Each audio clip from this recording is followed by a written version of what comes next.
Rin, lu udah tahu belum kalau Pak Prabowo ternyata nggak setuju dengan hukuman mati pada asli, sedih banget. Ternyata memang benar bahwa hukum itu tajam ke bawah dan tumpul ke atas. Alasan dia itu nggak mau kembali lagi ke Indonesia karena dia ngerasa Malaysia pun sebenarnya komponen penting rantaian bekalan dunia. Antara ekspor utama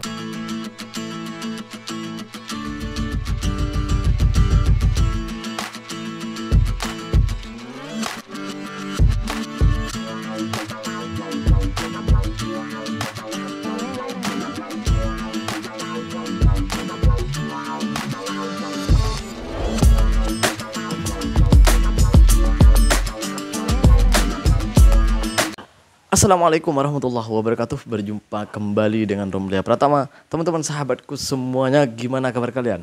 Mudah-mudahan kalian semuanya baik-baik saja beserta keluarganya di sana. Teman-teman sahabatku semuanya, buat kalian yang baru gabung, yang baru nonton video ini, silahkan subscribe dulu, di like dan di komen guys. Buat teman-teman sahabatku yang udah mendukung support channel ini, terima kasih.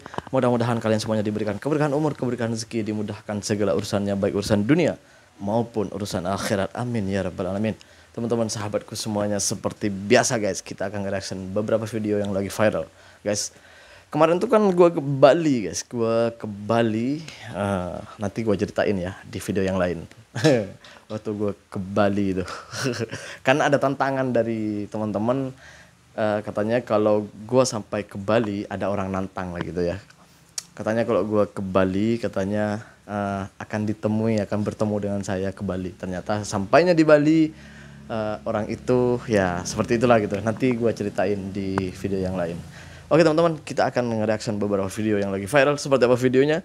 Ini dia guys. Rin, lu udah tahu belum kalau Pak Prabowo ternyata nggak setuju dengan hukuman mati pada koruptor. Sampai-sampai Menteri Yusril ngomong kalau alasan Pak Prabowo tidak setuju adalah karena mengedepankan sisi kemanusiaan. Akhirnya ini membuat netizen menyoroti dan mengkritik tajam. padahal dulu ada rekam jejak dari Prabowo yang sangat mendukung hukuman mati kan. Iya, itu kan cuitan Twitter waktu itu di tahun 2011 kalau nggak salah. Nah, sayangnya malah saat ini beliau justru tidak setuju dan didukung dengan statement dari Menteri Yusril. Bahkan pada saat itu Pak Prabowo juga sempat membuat statement terkait dengan anak dari koruptor dan sempat menyinggung apakah adil jika anak dan istri dari koruptor ini juga ikut sengsara karena kesalahan sang suami atau ayah dari anak tersebut yang melakukan korupsi. Akhirnya ini tuh jadi kontroversi sampai membuat orang berpikir bagaimana dengan nasib ratusan juta warga yang dirugikan. Iya sih, apalagi kan yang baru-baru ini korupsi BBM di Pertamina itu merugikan masyarakat banget. Itu dia, masyarakat sempat bingung dengan statement dari Pak Prabowo tersebut. Bukankah seharusnya negara ini jika ingin makmur harus memiliki ketegasan yang sama seperti Cina atau Vietnam dalam memberantas korupsi? Gimana menurut kamu teman-teman?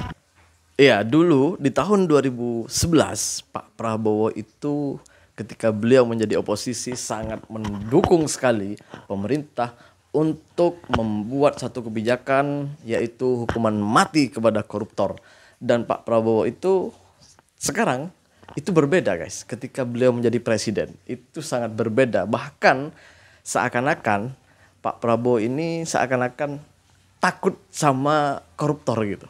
Ini ada apa sebenarnya? Pak Prabowo ini kok ketika beliau sebelum menjadi presiden kok kayaknya garang banget, ganas banget gitu, berapi-api ketika ngomong, ketika berbicara gitu. Kenapa sekarang kok malah kayak lemah gitu?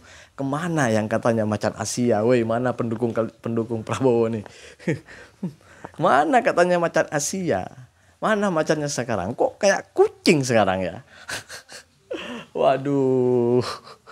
Dulu tuh ketika beliau berkata di panggung gitu ya, berstatement di panggung, menggelegar gitu ya. Sekarang kok malah ciut gitu, aduh. Gimana menurut kalian? Silahkan tulis di kolom komentar guys. Kita berlanjut ke video yang selanjutnya. Ini deh guys. Asli sedih banget. Ternyata memang benar bahwa hukum itu tajam ke bawah dan tumpul ke atas. Inilah perbedaan ketika maling cabai tertangkap dan koruptor Pertamina ratusan triliun tertangkap. Perlakuannya sangat berbeda. Miris banget. Di satu sisi ada maling cabai yang langsung diborgol dan kadang mendapatkan perlakuan yang kurang menyenangkan. Tapi di sisi lain tersangka kasus korupsi miliaran rupiah bahkan triliunan kayak kasus besar Pertamina kemarin nih datang ke kejaksaan pakai baju yang rapi, tenang, bahkan disambut wartawan. Padahal dua-duanya sama-sama maling. Tapi kok maling yang lebih banyak ini sampai merugikan masyarakat, mobil mogok-mogok di jalan karena BBM yang dioplos selama 5 tahun lamanya tidak mendapatkan perlakuan yang lebih parah dibandingkan maling cabai. Bahkan netizen sempat mengatakan ada realitas pahit penegakan hukum di negeri ini. Yang miskin salah sedikit langsung dipermalukan, yang korupsi gede malah kayak tamu kehormatan. Padahal kasus dugaan korupsi pengadaan minyak mentah Pertamina sudah merugikan negara triliunan. Malah koruptor Pertamina terlihat lebih manusiawi dibandingkan mereka yang nyolong karena lapar. Ini bukan cuma soal perlakuan aparat, tapi juga tentang bagaimana sistem hukum di Indonesia masih punya bias terhadap status sosial. Makanya guys, ketika ada orang yang bilang bahwa di Indonesia itu hukumnya sudah baik, tidak ada apa-apa dengan Indonesia, gue tuh gimana ya, geram gitu. Karena di Indonesia sekarang tuh, waduh, sangat teruk hukumnya gitu. Seperti yang dilihat di video yang tadi itu, memang benar itu semuanya.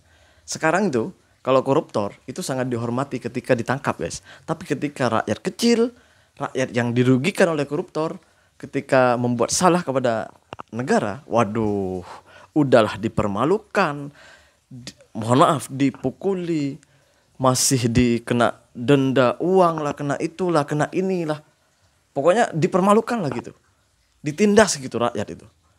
Tapi kalau udah giliran udah koruptor, pejabat yang membuat salah kepada rakyatnya, bahkan kesalahan itu sangat fatal merugikan seluruh masyarakat Indonesia, itu hukumannya sangat ringan gitu guys.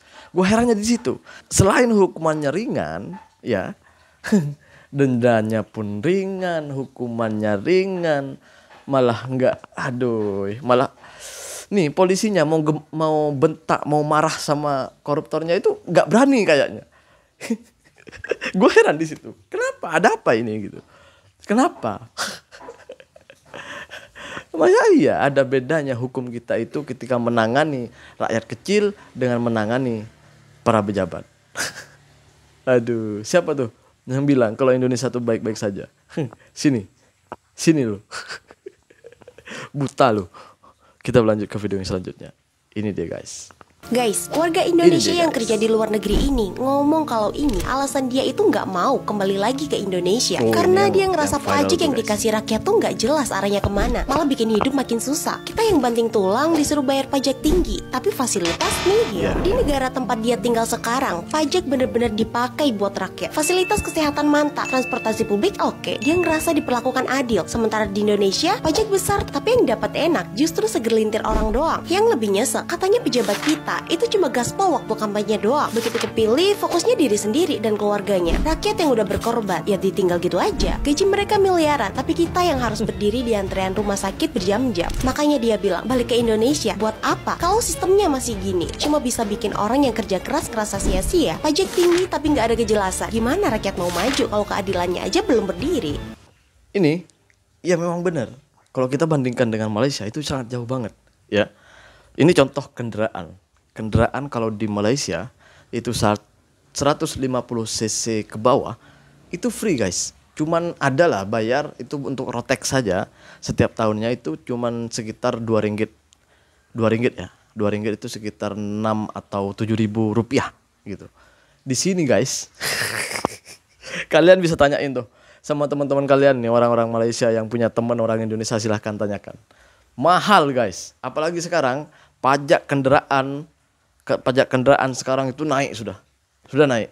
Gua udah karena gua tahu itu karena gua punya kendaraan di sini dan kebetulan itu hari bayar motor itu dua dengan punya adik itu habisnya mahal guys gitu, sekitar 800-an itu dua. 800.000 kalau uang sana sekitar 200 lebih lah, 250 lah gitu motor dua itu. Itu pajak guys, pajak, dan nggak ada insurans di sini karena nggak wajib. Ada insurans tapi nggak wajib, nggak seperti di Malaysia. Jadi kalau ada apa-apa gitu, ya udah buang aja motornya. Jadi di sini tuh semuanya mahal. Pajak bumi dan bangunan tanah gitu ya, sekarang bertambah mahal guys. Entah mau kemana. Tapi yang diherankan itu, negara semakin mahal, saking buat mahal tarif untuk pajak bagi rakyat, negara malah tambah hutangnya, malah makin banyak hutangnya. Gue herannya di situ. Kok malah makin banyak pemasukan, malah makin banyak hutangnya. Silahkan tulis di komentar guys. Apa komentar kalian? Kita berlanjut ke video yang selanjutnya. Ini dia guys. Ini dia guys.